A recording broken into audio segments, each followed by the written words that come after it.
ulit! Welcome to my YouTube channel. Meron akong tela dito, 4 na ritaso na tigwa 1 yard at 1 kilo. Pinagputulan ko na po ito. Ito na yung dulo ng aking mga ginagawang bestida. Gagawin ko siyang dolphin shorts sa bata na idudugtong ko na rin po yung pinaka-blouse niya. Simple lang ito guys. At yung piping, idadaan na lang po natin sa piping machine. Ito, papadrunan ko po sa inyo. Madali lang po itong gawin. Oh, guys, meron ako ditong pattern na gagawin natin na dolphin pambata na meron ng karutong dito. Pang ano lang to guys, mga pang 4 years old to 5 years old. Pwede rin sa 3 years old. Ngayon, kung maliit lang yung bata, siguro hanggang 6 pwede.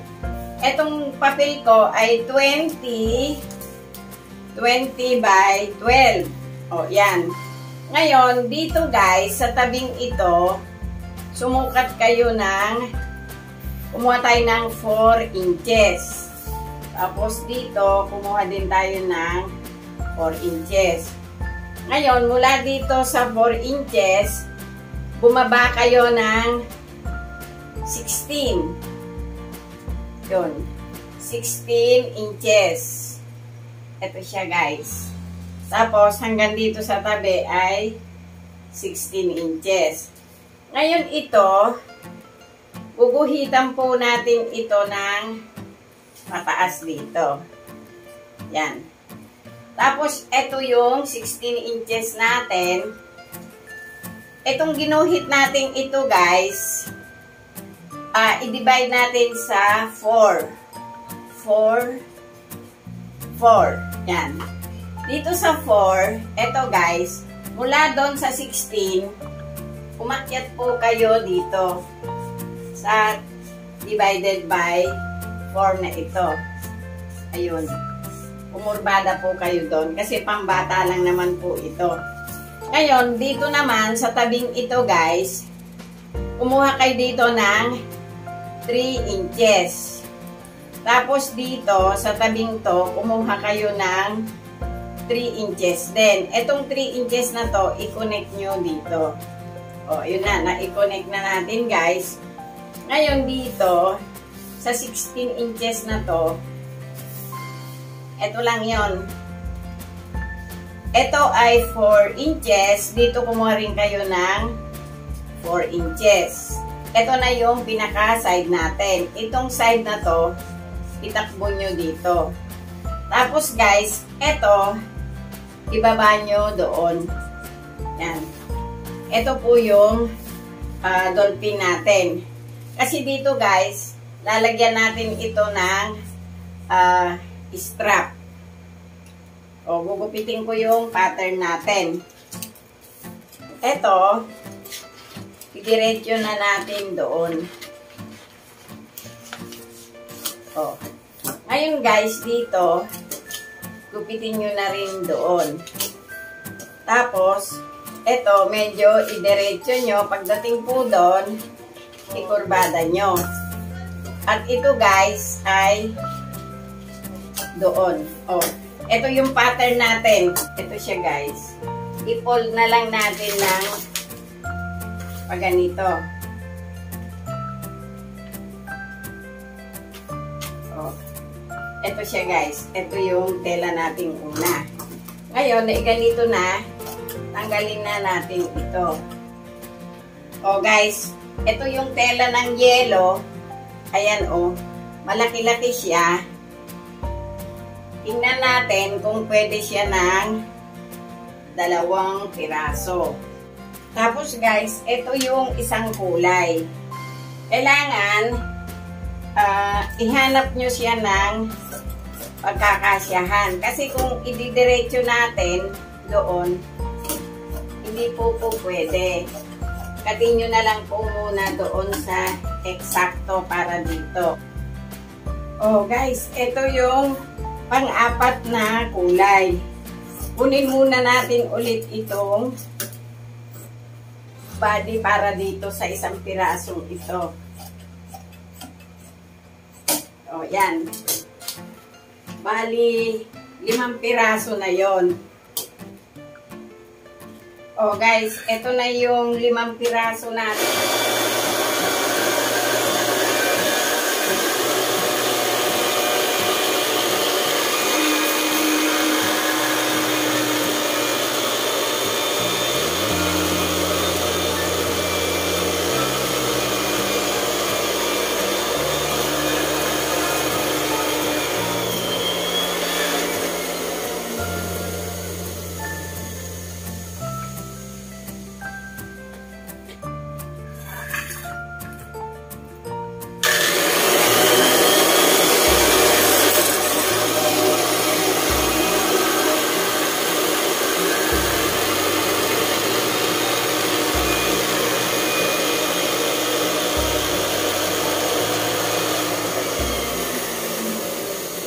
Ito guys, 5 piraso yan. Oh guys, ito i-overlock muna natin bago ko idaan doon sa piping machine.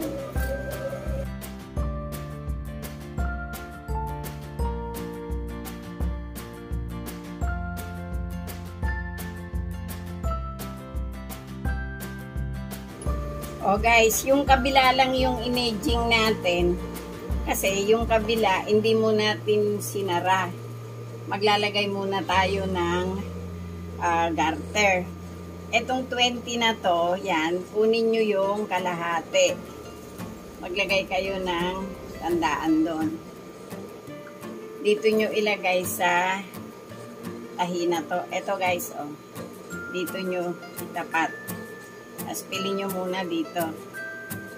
Tapos hatakin natin.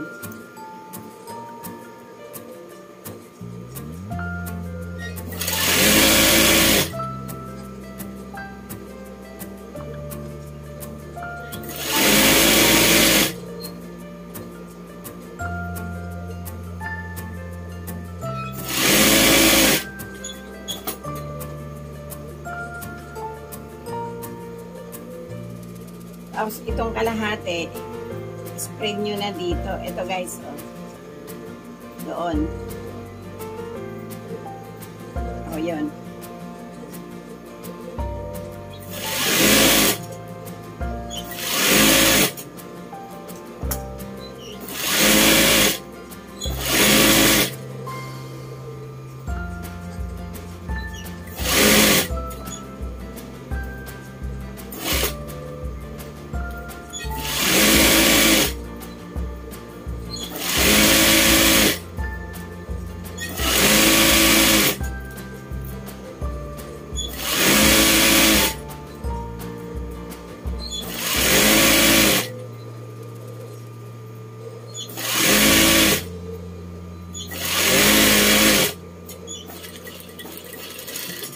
O yan guys, may garter na tayo. Ngayon, pagka-garter, saka nyo idugtong itong kabila.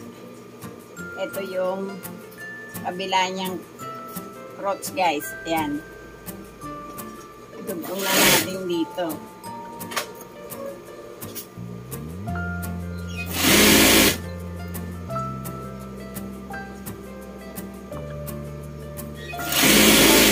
Ayun o, magkatapat yung garter. Paabutin nyo siya dito sa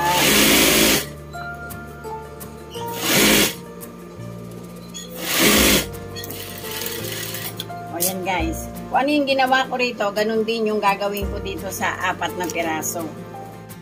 O guys, eto na yung ano natin. Na-overlock ko na kanina yung sa ginarteran natin. Tapos yung crotch, pinadaanan ko na rin. Ngayon, dito sa side, ginupitan ko siya ng konti. Kasi dito natin padadaanin itong piping.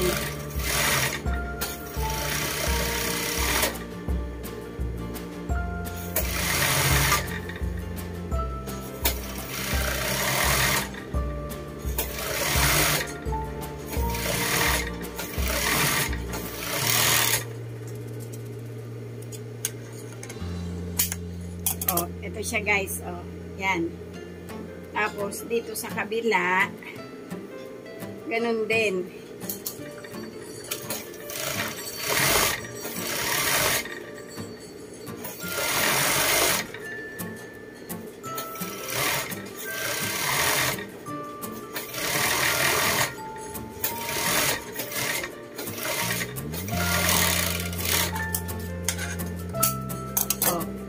Ngayon, dito sa pinaka-strap, guys, eto, dito sa front na to, atin na munang lagyan ng piping.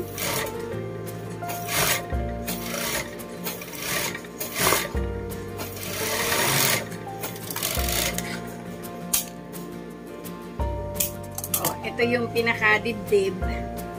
Tapos itong kabila naman yung pinakalikod.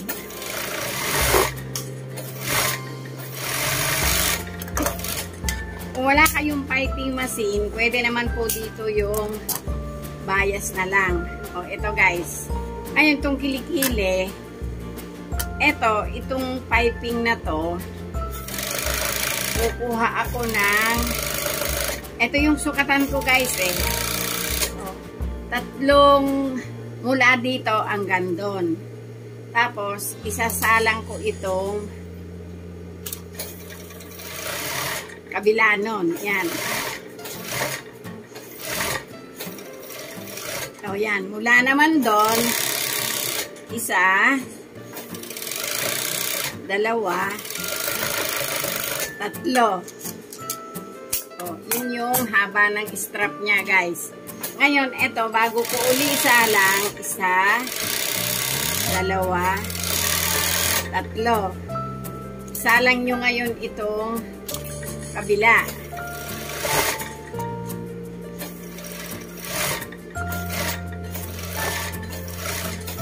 O. Isa, dalawa, tatlo. O yan, tapos na tayo dito guys. Sasara ko lang itong pinaka gupit niya dito sa bandang hita.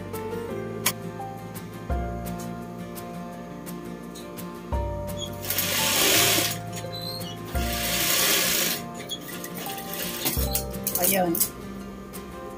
Pagkatapos natin isara dito, i-edging ko. Tapos tatahiin ko yung 4 na piraso. O, ito guys, yung kabilang legs. Sasara natin. O, i-edging ko lang yung dalawang maliit na to. Tapos na siya. Tatahiin ko na yung 4 at sabay-sabay natin i-hanger mamaya. Guys, ito na yung dolphin jumper natin. O, sana nagkaroon kayo ng ideya kung paano gumawa ng ganito. 1 kilo lang ito guys, sa halagang 75 pesos. Ang benta ko po nito ay 50 pesos. O, sana nagustuhan nyo naman yung ginawa ko ngayon. At huwag nyo pong kalimutang mag-subscribe, mag-like, at pakishare na rin po sa mga nanonood. Thank you po ng marami sa inyong lahat.